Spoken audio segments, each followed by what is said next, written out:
Aloha and welcome to A Course in Miracles. We're in the Workbook for Students section. Today we're on lesson 68, Love Holds No Grievances. This one and tomorrow's lesson about grievances were really great lessons, have been really great lessons for me because I could really see that a lot of what was hiding the truth from me, especially when I first read this, was my holding grievances, my blaming of other people. And it was really a freeing, amazing thing when every time when I first read these whole ideas about letting go of grievances and the way the Course handles grievances. I just think it's, for me, has been a very liberating and powerful idea that has really helped to transform. And, it says the grievance covers up the miracle. You look behind the grievance and you see the miracle. And so many times I've been able to do that now, that I don't that I'm learning more and more to let go of grievances. I had grievances against not only people, but grievances against God, where I felt like, God, why didn't you protect me from that? Or why didn't you have my back? Or why did you let this happen? A lot of grievances. But anyway, so let's go. I'm excited to read these couple lessons on grievances again today.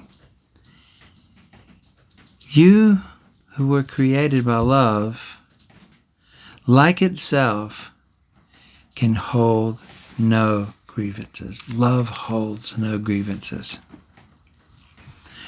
You who were created by love itself can hold no grievances and know yourself. Because if love holds no grievances and we're holding grievances, then we can't really know who we are because we are love and love holds no grievances. To hold a grievance is to forget who you are. To hold a grievance is to see yourself as a body. And I just wanted to say that this whole thing, we'll see a lot about seeing yourself as a body.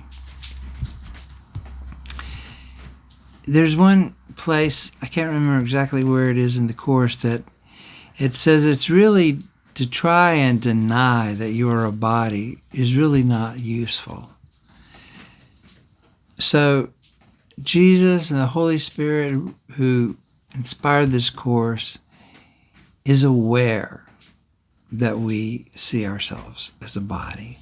So there's no reason to feel guilty about it or feel like, I can't see myself as a body. I'm concerned with bodily concerns like being well fed, taken care of, happy, having my needs met, all that.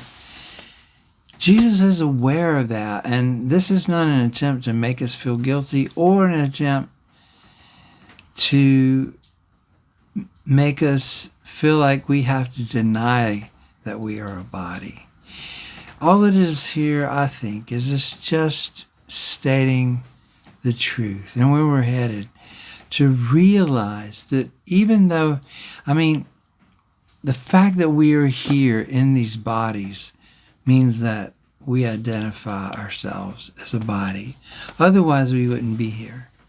But the Course is trying to get us to understand and realize that our true self is not a body. And it's going to use the body, the Holy Spirit is going to use the body in a different way from the way the ego has used it. The Holy Spirit is going to use the body to bring us liberation and freedom and truth. Where by using the body as a communication device, where the ego has used the body to prove that it's right, to prove that it's real. Especially like with things like pain and pleasure. So we're going to learn more about that. But today we're talking about grievances, and we're talking about how love holds no grievances. So let's go on. To hold a grievance is to see yourself as a body. In other words, if you weren't a body, what could you have a grievance about? Because just every grievance that you can think of has to do with the body. You know, the body, if you can't feel insecure and unsafe if you're just a spirit, an eternal being. The only reason that we feel that we need protection is for protection of the body. So to hold a grievance is to let the ego rule your mind and to condemn the body to death. Because the ego, in proving what we are, has condemned the body to death to prove that we are not the Son of God. How can the Son of God die? Perhaps you do not yet fully realize just what holding grievances does to your mind. It seems to split you off from your source and to make you unlike him.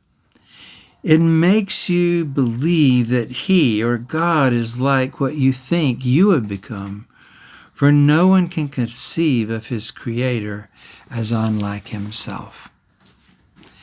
And this is really true when you really begin to see this, that we have created God, or believe that we've created God, or our image of God is what we've created, and we're the ones who have created God in our own image. And that's the image that we need to let go of. But that, the Course says, that is exactly what we will do, is we will think that God is like we are. You know, if we're jealous, we think of God as being jealous. If we're angry at a particular cause, we think God is angry at that cause, or that particular people group, or this particular injustice, or whatever. You know, we project onto God what we think we are in our most idealized self.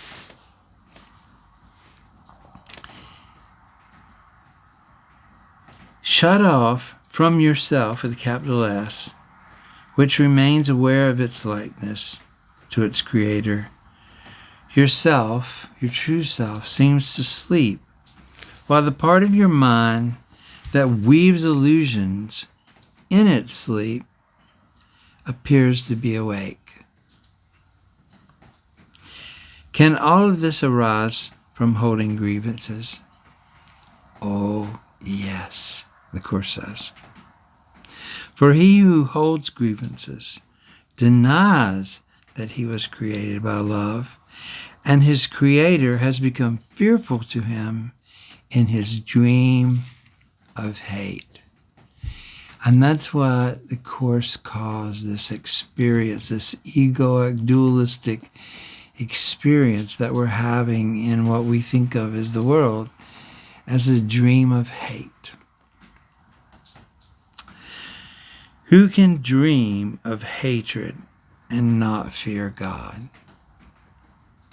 And it's funny, even in the King James version of the Old Testament, it actually says that the beginning of wisdom is to fear God. But if you fear God, how can you ever love God? How can you ever be close to God? It's crazy. It's insane. It is as sure that those who hold grievances will redefine God in their own image, as it is certain that God created them like himself, and to find them as part of him. So this is just a,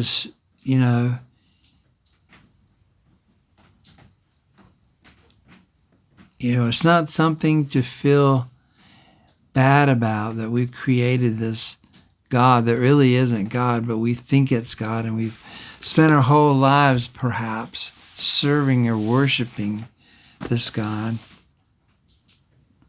Because that's just the way it is. If we're holding grievances, it says it's certain that we will create a God in our own image that's grieved at the things that we are grieved over and grieved at and angry and pissed off about.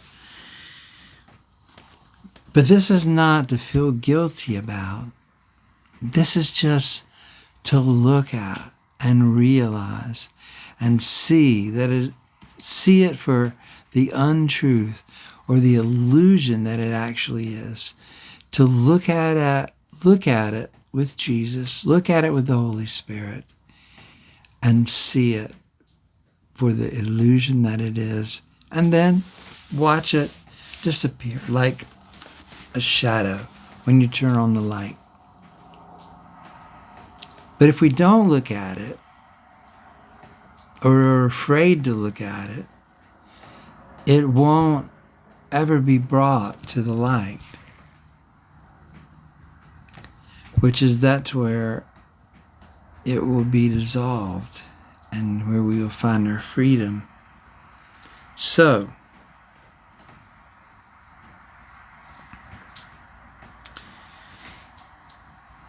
it is as sure that those who hold grievances will suffer guilt. It is certain that those who forgive will find peace. So the opposite of holding grievances, of course, is to forgive. So if we hold grievances, it is certain that we will feel guilty.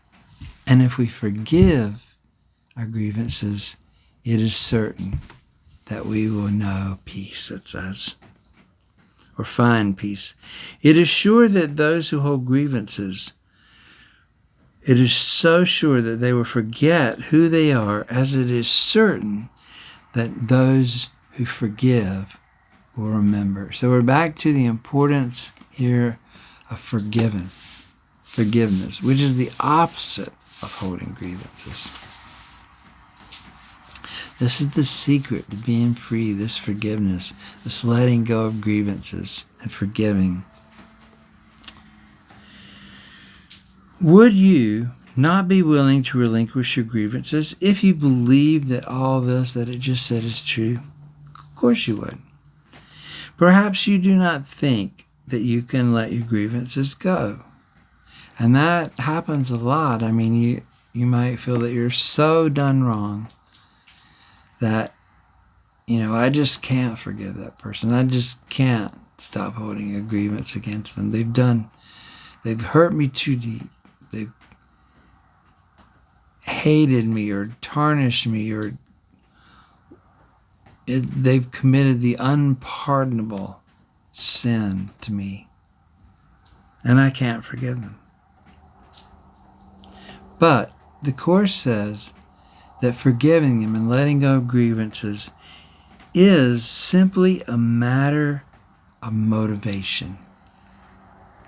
So in this time, it says, we are going to try to get motivated.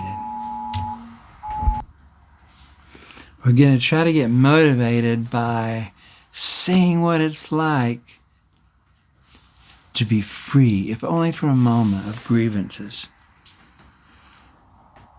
Today we would try to find out how you would feel without your grievances.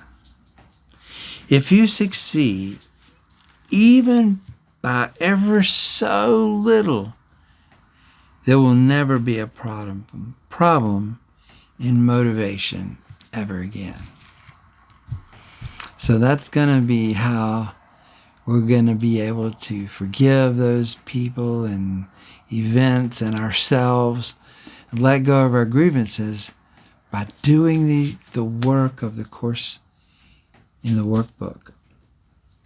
And even for a moment, feeling what it's like to be free of those grievances.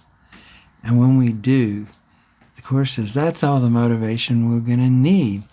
And that's the motivation that keeps me doing the course. I don't do this course because of I'm got to be disciplined and I'm trying to please some God outside of myself. I do this course for me because it works. I've felt the peace and the joy that keeps me coming back. And if there came a time where I didn't, I don't know that I would be motivated. But the Holy Spirit knows how to motivate us, so don't worry. All the Holy Spirit needs is just a little bit of willingness. And that's what we're giving Him when we do these short, little, simple exercises. If you succeed, even by ever so little, there will never be a problem in motivation to forgive grievances ever again. Begin today's extended practice period by searching your mind for those against whom you hold what you regard as major grievances. So, they're going to be right on the top of the list. It's not going to be hard. Some of these will be quite easy to find. Then think of the seemingly minor grievances. My best friend pisses me off every time they do that. It's no big deal. We're still friends, but I wish they wouldn't do that. The minor grievances that you hold against those you like and even think you love. We're talking about all grievances, letting go of all grievances. They all are like a mirror that keeps us from knowing ourselves. It will quickly become apparent that there is no one against whom you do not cherish grievances. Okay? There's nobody. But don't feel bad. We're all like that, of some sort of grievance. This has left you, though, alone in all the universe in your perception of yourself. So determine now to see all these people as friends. Say to them all, thinking of each one in turn as you do so, I would see you as my friend, that I may remember you as part of me and come to know myself. Spend the remainder of the practice period trying to think of yourself as completely at peace with everything and everyone, safe in a world that protects you and loves you, and that you love in return. Try to feel safety surrounding you, hovering over you, holding you up. Try to believe, however briefly, that nothing can harm you in any way. At the end of this practice period, tell yourself, love holds no grievances. When I let all my grievances go, I will know that I am perfectly safe. Perfectly safe. The short practice periods should include a quick application of today's idea in this form whenever any thought of grievance arises against anyone, physically present or not. Love holds no grievances. Let me not betray myself with a capital S. In addition, repeat the idea several times an hour in this form. Love holds no grievances. I would wake to myself by laying all my grievances aside and waking in Him, in God. This is, for me, a very powerful, powerful lesson. Has been just what to motivate me, just like the Course says, when I began to really lay down and let go of grievances and practice forgiveness. So I hope that you have a very powerful experience too, that it really motivates you.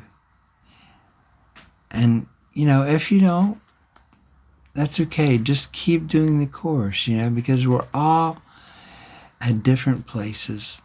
And we're really early in this course.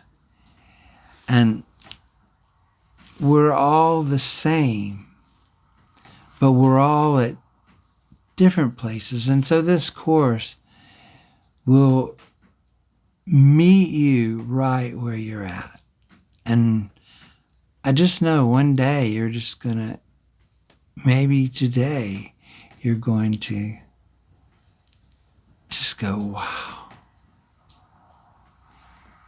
It's so quiet. It's so peaceful. It's so loving in here. And I feel safer than I've ever felt. And I feel the love of God flowing from me now. And you're going to have these experiences. I just know it if you haven't already. So love to you, peace to you, bless you, aloha, and I will see you tomorrow. Mahalo.